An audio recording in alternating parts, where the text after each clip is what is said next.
മരട് നഗരസഭ 2025-26 സാമ്പത്തിക വർഷത്തേക്കുള്ള ബഡ്ജറ്റ് നഗരസഭയുടെ deputy chairperson advocate Rashmi Sanal അവതരിപ്പിച്ചു. സമസ്ത മേഖലകളെയും പ്രതിപാദിച്ചുകൊണ്ടുള്ള ബഡ്ജറ്റിൽ ആശാവർക്കർമാർക്ക് 2000 രൂപ അധിക ഓണറേറിയം നൽകുവാൻ തുക വകകൊള്ളിച്ചു. അതോടൊപ്പം മരട് നഗരസഭയുടെ ശാന്തിവനം ശ്മശാനത്തിന് നവീകരണത്തിന് തുക വകകൊള്ളിച്ചു. മരട് നഗരസഭയുടെ 2025-26 സാമ്പത്തിക വർഷത്തേക്കുള്ള ബഡ്ജറ്റിൽ 84,27,85,053 രൂപ വരവും 82,37,5250 രൂപ ചിലവും പ്രതീക്ഷിക്കുന്ന ബഡ്ജറ്റിൽ 1,90,79,803 രൂപ നീക്കിയിരിപ്പുള്ള മിച്ച ബഡ്ജറ്റാണ് അവതരിപ്പിച്ചത്. പ്രതിപക്ഷമാകട്ടെ മരട് നഗരസഭ അവതരിപ്പിച്ച ബഡ്ജറ്റ് തനിയാവർത്തനമാണെന്നും ഒരു പദ്ധതിയും നടപ്പിലാക്കാൻ സാധിക്കാത്ത ബഡ്ജറ്റാണെന്നും ആക്ഷേപം ഉന്നയിച്ചു.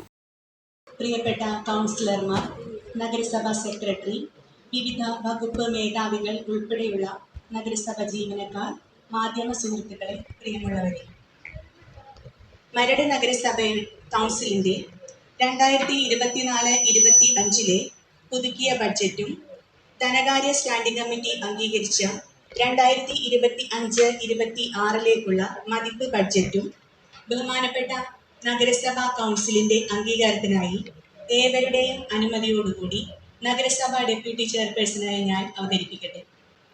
53,87,738 രൂപ വരവും 27,20,09,151 രൂപ ചെലവും 26,62,68,587 രൂപ നീക്കി ബാക്കിയുള്ള യഥാർത്ഥ കണക്കുകളും 2024-25 കാലയളവിലെ നീക്കിബാക്കി ഉൾപ്പെടെ 81,84,24,481 രൂപ വരവും 78,66,09,428 രൂപ ചെലവും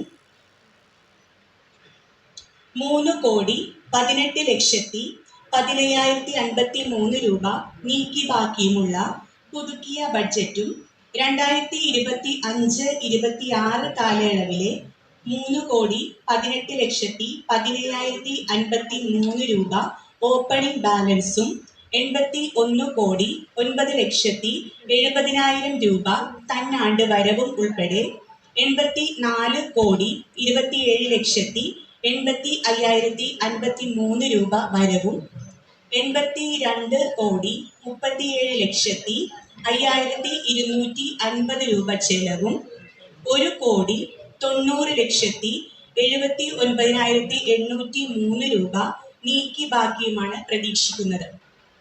ആരോഗ്യ പ്രവർത്തന രംഗത്ത് ആശമാരുടെ സേവനം ഒഴിച്ചുകൂടാനാവാത്ത ഒന്നാണ്. എന്നാൽ സമീപകാലങ്ങളിലായി ആശമാർ നടത്തിവരുന്ന സമരം നാം കാണാതെ പോകരുത്. ആശമാരുടെ ഈ പ്രശ്നം മുൻനിർത്തി മരട് നഗരസഭാ പരിധിയിലെ ആശാ പ്രവർത്തകർക്ക് ലഭ്യമായി വരുന്ന ഓണറേറിയത്തോടൊപ്പം പ്രതിമാസം 2,000 രൂപ വീതം നഗരസഭയുടെ വിഹിതമായി നൽകുന്നതിന് ഈ ബഡ്ജറ്റിൽ 8,50,000 രൂപ വകയിരുത്തുന്നു. ഒരു വാർഡിൽ ഒരു കളിസ്ഥലം, ഓപ്പൺ സ്റ്റേജ് നിർമ്മാണം, പാരമ്പര്യമായി ആർജിത സ്വത്തില്ലാത്ത ആരാധനാലയങ്ങൾ പോലെയുള്ള അനുബന്ധ സൗകര്യങ്ങൾ വർദ്ധിപ്പിക്കൽ, നഗരസഭാ കാര്യാലയം, നഗരസഭയുടെ ഉടമസ്ഥതയിലുള്ള ഹാളുകളുടെ നവീകരണം എന്നീ പദ്ധതികൾക്കായി ഈ ബഡ്ജറ്റിൽ തുക മാറ്റിവെച്ചിരിക്കുന്നു. വിദ്യാഭ്യാസ മേഖലയുടെ പ്രാധാന്യം മുൻനിർത്തി 48,67,500 രൂപയും തൊഴിലുറപ്പ് പദ്ധതികളുടെ നടത്തിപ്പിനായി 85 ലക്ഷം രൂപയും കുടുംബശ്രീ പ്രവർത്തനങ്ങൾക്കായി 50 ലക്ഷം രൂപയും വനിതാ ശിശു ക്ഷേമ പദ്ധതികൾക്കായി 23,20,000 രൂപയും പാലിയേറ്റീവ് അനുബന്ധ ഉപകരണങ്ങൾ വാങ്ങൽ ഉൾപ്പെടെയുള്ള പാലിയേറ്റീവ് ക്ഷേമ പ്രവർത്തനങ്ങൾ കൂടുതൽ മെച്ചപ്പെടുത്തും. കൂടാതെ CSR ഫണ്ട് ഉപയോഗിച്ച് കിടപ്പ് രോഗികൾക്ക് റേഡിയോ എന്ന പദ്ധതിയും നടപ്പിലാക്കും. ആരോഗ്യ മേഖലയിൽ പാലിയേറ്റീവ് ഉൾപ്പെടെയുള്ള പ്രവർത്തനങ്ങൾക്കായി 71,71,000 രൂപയും ഈ ബഡ്ജറ്റിൽ വകയിരുത്തുന്നു. മുൻവർഷങ്ങളിൽ തുടങ്ങിവെച്ച പല പദ്ധതികളും പൂർത്തീകരിക്കാൻ സാധിച്ചു. മരടിന്റെ പ്രാദേശിക വികസനത്തിനായി MP ഫണ്ട് അനുവദിച്ചുകൊണ്ട് മരടിന്റെ വികസന പ്രവർത്തനങ്ങൾക്ക് സഹായമാവിധം പ്രവർത്തിച്ചു വരുന്ന ശ്രീ ഹൈബി ഈഡൻ എംപിക്കും MLA ഫണ്ട് നൽകി മരട് നഗരസഭയോടൊപ്പം പ്രവർത്തിച്ചു വരുന്ന ശ്രീ K ബാബു MLAക്കും ഈ അവസരത്തിൽ പ്രത്യേകം നന്ദി അർപ്പിച്ചുകൊള്ളുന്നു. മരട് നഗരസഭയുടെ ആരാധ്യനായ chairman Shri Antony Ashamparambil, secretary Shri Nasim E, വിവിധ സ്റ്റാൻഡിംഗ് കമ്മിറ്റികളുടെ ചെയർമാൻമാരായ ശ്രീ റിയാസ് കെ മുഹമ്മദ്, ശ്രീമതി റീനി തോമസ്, ശ്രീമതി ബേബി പോൾ, ശ്രീമതി ശോഭ ചന്ദ്രൻ, ശ്രീ ബിനോയ് ജോസഫ്, ധനകാര്യ സ്റ്റാൻഡിംഗ് കമ്മിറ്റി അംഗങ്ങളായ ശ്രീ അനീഷ് കുമാർ, ശ്രീ AJ തോമസ്, ശ്രീമതി ജെയ്നി പീറ്റർ, ശ്രീമതി സീമ ചന്ദ്രൻ, ശ്രീമതി ഷീജ സാൻകുമാർ, പ്രിയപ്പെട്ട കൗൺസിലർമാർ, ആസൂത്രണ സമിതി ഉപാധ്യക്ഷൻ ശ്രീ PP സന്തോഷ്, ആസൂത്രണ സമിതി അംഗങ്ങൾ, നഗരസഭയുടെ വിവിധ വകുപ്പ് മേധാവികളായ municipal engineer Shrimati Sasikala PR, superintendent Shrimati Jisha John, clean city manager Shri Premchand PR, health inspector Shri PI Jacobson, revenue inspector Shrimati Sheeja ME, നഗരസഭയിലെ നിർവഹണ ഉദ്യോഗസ്ഥർ, നഗരസഭയിലെ അക്കൗണ്ടന്റ്, ധനകാര്യ standing committee clerk, account assistant, typist, നഗരസഭാ ജീവനക്കാർ, സാങ്കേതിക സഹായം നൽകിയവർ, മാധ്യമ പ്രവർത്തകർ, സർവോപരി നഗരസഭാ നിവാസികൾ എന്നിവരോടുള്ള നന്ദി ഈ അവസരത്തിൽ രേഖപ്പെടുത്തുന്നു. ബഡ്ജറ്റ് നിർദ്ദേശങ്ങൾ നടപ്പിലാക്കുന്നതിനായി ഏവരുടെയും ആത്മാർത്ഥമായ സഹകരണം പ്രതീക്ഷിച്ചുകൊണ്ട് 2024-25 പുതുക്കിയ ബഡ്ജറ്റും 2025-26 മതിപ്പ് ബഡ്ജറ്റും കൗൺസിൽ മുമ്പാകെ ചർച്ചയ്ക്കും അംഗീകാരത്തിനുമായി സമർപ്പിക്കുന്നു. മരട് നഗരസഭയുടെ ഈ കൗൺസിൽ വന്നതിന് ശേഷമുള്ള അവസാനത്തെ ബജറ്റാണ് ഇപ്പോൾ അവതരിപ്പിക്കപ്പെട്ടിട്ടുള്ളത്. ഈ ബജറ്റ് യഥാർത്ഥത്തിൽ മുൻപ് അവതരിപ്പിക്കപ്പെട്ടിട്ടുള്ള ബജറ്റിൻ്റെ ഒരു തനി ആവർത്തനം മാത്രമാണ് എന്ന് ഒറ്റ നോട്ടത്തിൽ വായിക്കുമ്പോൾ മനസ്സിലാവും. ഈ മരടിൻ്റെ വികസന കുതിപ്പിന് ഉതകുന്ന ഒരു ബജറ്റല്ല ഇവിടെ വൈസ് ചെയർപേഴ്സൺ അവതരിപ്പിച്ചിട്ടുള്ള ബജറ്റ്. മരടിൻ്റെ വികസന മുരടിപ്പിന് മാത്രമേ ഈ ബജറ്റ് കൊണ്ട് കഴിയൂ. ഒരു ബജറ്റ് അവതരിപ്പിക്കപ്പെട്ടു എന്നൊരു അനുഭവത്തിലേക്ക് അവിടെ ഇരുന്നിട്ടുള്ള ഭരണകക്ഷി കൗൺസിലർമാർ ഉൾപ്പെടെയുള്ള ഒരാൾക്കും അങ്ങനെ ഒരു അനുഭവവേദ്യമായിട്ടല്ല കൗൺസിൽ ഹാൾ വിട്ടിറങ്ങുന്നത്. ഇന്നിപ്പോൾ ഈ കൗൺസിലിൻ്റെ കാലാവധി പൂർത്തിയാകുന്ന ഈ സന്ദർഭത്തിൽ മരടിന് അഭിമാനിക്കാൻ കഴിയാവുന്ന യാതൊരുവിധ പദ്ധതിയും നടപ്പിലാക്കാൻ ഈ നഗരസഭാ കൗൺസിലിന് കഴിഞ്ഞിട്ടില്ല. ഒരു പദ്ധതിയെങ്കിലും ഞങ്ങൾക്ക് തുടക്കം കുറിക്കാൻ കഴിഞ്ഞു എന്ന് പറയാൻ ഈ നഗരസഭാ കൗൺസിലിലോ അല്ലെങ്കിൽ ഇതിൻ്റെ ബന്ധപ്പെട്ട അധികാരികൾക്കോ ചെയർമാനോ കഴിയില്ല. ഇപ്പോൾ മാധ്യമപ്രവർത്തകർക്ക് കുണ്ടന്നൂർ ജംഗ്ഷനിലേക്ക് പോയാൽ കാണാൻ കഴിയും. കുടുംബശ്രീയെക്കുറിച്ച് വാദോരാതെ പ്രസംഗിക്കുന്ന ആളാണല്ലോ ഇവിടുത്തെ ആശാമ്പറമ്പൻ ഉൾപ്പെടെയുള്ള കോൺഗ്രസ്സുകാർ. കുടുംബശ്രീ സഹോദരിമാർ നടത്തിയിരുന്നൊരു ഹോട്ടൽ പൂട്ടിച്ചിട്ട് ഏതാണ്ട് 6-7 വർഷക്കാലം പിന്നിടുകയാണ്. ആ ഹോട്ടൽ കുണ്ടന്നൂർ വന്നാൽ കുടുംബശ്രീയുടെ ഒരു മുഖമായി നമുക്കെല്ലാവർക്കും കാണാൻ കഴിയുമായിരുന്നു. എന്നാൽ ഇന്നിപ്പോൾ കുടുംബശ്രീ ഹോട്ടൽ അടഞ്ഞു കിടക്കാൻ തുടങ്ങിയിട്ട് വർഷമത്രയായി. എന്തുകൊണ്ടാണ് അത് പുനരുജ്ജീവിപ്പിക്കാൻ നടപ്പിലാക്കാൻ നഗരസഭയ്ക്ക് കഴിയാത്തത്? കഴിഞ്ഞ കൗൺസിലിൽ ഇതുപോലെ ഒരു പ്രഖ്യാപനം നടത്തിയിരുന്നു. ഈ നഗരസഭയിലെ അശ്വമേധം ബസ് ഉപയോഗപ്പെടുത്തിക്കൊണ്ട് കണ്ടം ചെയ്തു പോയ ബസ് നിലക്ക് ആ ബസ് ഉപയോഗപ്പെടുത്തിക്കൊണ്ട് ഒരു കോഫി ഹൗസ് ഇവിടെ ആരംഭിക്കും. ഒരു പ്രഖ്യാപനമായിരുന്നു നഗരസഭാ ചെയർമാൻ്റെ.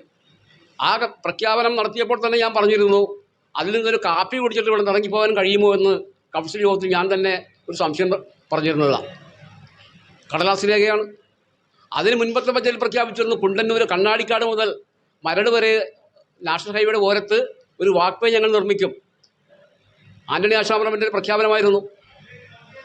ജലരേഖയായി മാറി. ഇങ്ങനെ പൊള്ളയായ വാഗ്ദാനങ്ങൾ മാത്രം നൽകുന്ന ഒരു ബജറ്റായി നഗരസഭയുടെ ഈ അവസാന വർഷത്തെ ബജറ്റ് വീണ്ടും മാറിയിരിക്കുകയാണ്.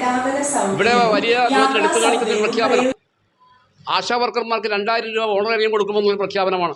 അത് വലിയ മഹത്തായ കാര്യമായി ചെയർമാൻ പൊക്കിപ്പിടിക്കുകയാണ്. ആശാ വർക്കർമാരെ കുറിച്ച് പറയാൻ അവകാശമുണ്ടോ നഗരസഭയുടെ ചെയർമാന്?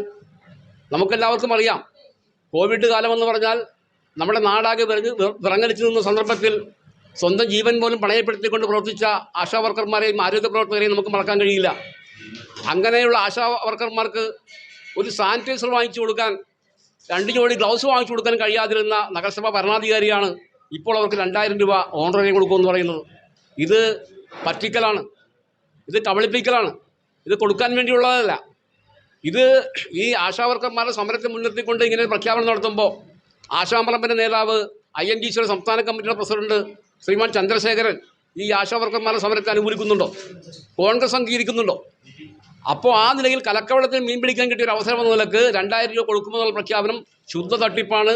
ഇതിനു മുമ്പ് നടത്തിയുള്ള പ്രഖ്യാപനങ്ങളുടെ തുടർച്ചയാണ്. ആ നിലയിൽ ഈ മരടിൻ്റെ വികസന മുരടിപ്പിന് ഉതകുന്ന ഒരു ബജറ്റ് മാത്രമാണിതെന്നാണ് ഇതുമായി ബന്ധപ്പെട്ട് പറയാം.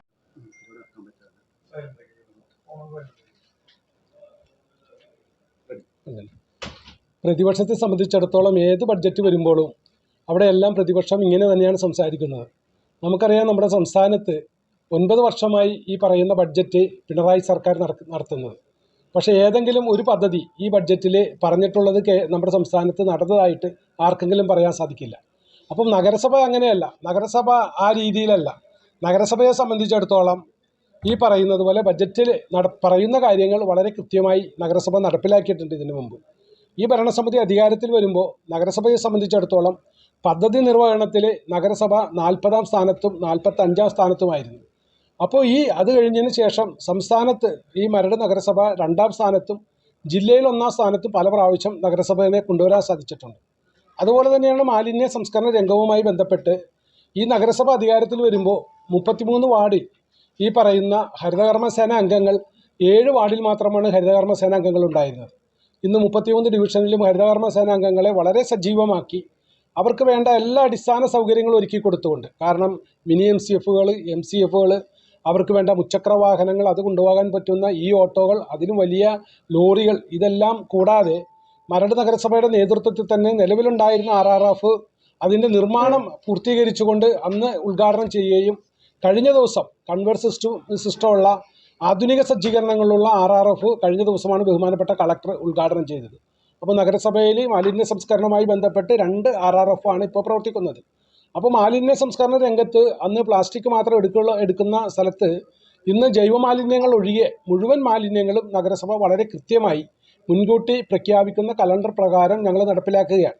ഇനിയിപ്പോൾ ജൈവമാലിന്യം സംസ്കരിക്കുന്നതിനു വേണ്ടി കഴിഞ്ഞ ദിവസം മന്ത്രിതലത്തിൽ നടന്ന ചർച്ചയിലാണ് നമുക്ക് സ്ഥലം ഈ പറയുന്ന നെട്ടൂർ പച്ചക്കറി മാർക്കറ്റിൽ നമുക്ക് അവിടെ 50 സെൻറ്റ് സ്ഥലം നമുക്ക് അനുവദിക്കാമെന്ന് കളക്ടർ പറഞ്ഞതിൻ്റെ അടിസ്ഥാനത്തിലാണ് അവിടെ വലിയ ഉദ്യോഗസ്ഥർ വന്ന് സ്ഥലങ്ങളെല്ലാം പരിശോധിച്ച് ഇപ്പോൾ കഴിഞ്ഞിട്ടുള്ളത്. ആ സ്ഥലം കിട്ടുന്ന മുറക്ക് അവിടെ മരട് നഗരസഭയുടെ നേതൃത്വത്തിൽ തന്നെ അവിടെ ഓർഗാനിക് വേസ്റ്റ് കമ്പോസ്റ്റിംഗ് എന്ന് പറഞ്ഞ OWC, ഒരാൾക്കും ഒരു ദോഷവും ഇല്ലാത്ത, ഒരു സ്മെല്ല് പോലും വരാത്ത രീതിയിലുള്ള ആധുനിക സജ്ജീകരണങ്ങളാണ് നഗരസഭ അവിടെ വെക്കുന്നതിന് വേണ്ടി ഒരുക്കിയിട്ടുള്ളത്. അപ്പോൾ എല്ലാ മേഖലകളിലും നഗരസഭ വളരെ മുന്നോട്ട് പോവുകയാണ്. ഈ വരുന്ന മാസമാണ് ഈ പറയുന്നത് പോലെ നമ്മുടെ എല്ലാം കക്കൂസ് മാലിന്യങ്ങൾ നമ്മുടെ ഈ തെരുവോരങ്ങളിലെല്ലാം ഇവിടെയുള്ള ലോറിക്കാരടിക്കുമ്പോൾ അവിടെ അതിന് ഒരു പരിഹാരമായിക്കൊണ്ട് നഗരസഭ തന്നെ മൊബൈൽ STP ഈ ട്രീറ്റ്മെൻറ്റ് പ്ലാന്റ് നഗരസഭ കൊണ്ടുവരാൻ പോവുകയാണ്. ഓരോ വീടുകളിൽ ചെന്നുകൊണ്ട് അവിടെ തന്നെ മാലിന്യം, ഈ പറയുന്ന സെപ്റ്റേജ് മാലിന്യം സംസ്കരിക്കുന്ന ആധുനിക രീതിയിലുള്ള മെഷീൻ 65 ലക്ഷം രൂപ മുടക്കിക്കൊണ്ട് അതിൻ്റെ ടെൻഡർ നടപടികൾ പൂർത്തിയായി തൊട്ടടുത്ത ദിവസം നഗരസഭ കൊണ്ടുവരികയാണ്. അപ്പോൾ ഏത് മേഖലയെടുത്ത് നോക്കിയാലും നഗരസഭയെ സംബന്ധിച്ചിടത്തോളം നിരവധി പദ്ധതികൾ നഗരസഭ തുടങ്ങി വെച്ചതും പുതിയതുമായിട്ടുള്ള നിരവധി പദ്ധതികളുമായി നഗരസഭ മുന്നോട്ട് പോവുകയാണ്. പ്രതിപക്ഷത്തെ സംബന്ധിച്ചിടത്തോളം അവരെ ഈ പറയുന്നത് പോലെ സ്ഥിരം പറയുന്ന ആ ഒരു വാക്ക് മാത്രമാണ്. നഗരസഭ നല്ല രീതിയിൽ തന്നെയാണ് മുന്നോട്ട് പോകുന്നത്. അത് നഗരസഭയുടെ മുഴുവൻ ആളുകളുടെയും സഹകരണത്തോടെയാണ് നഗരസഭ മുന്നോട്ട് പോകുന്നത്.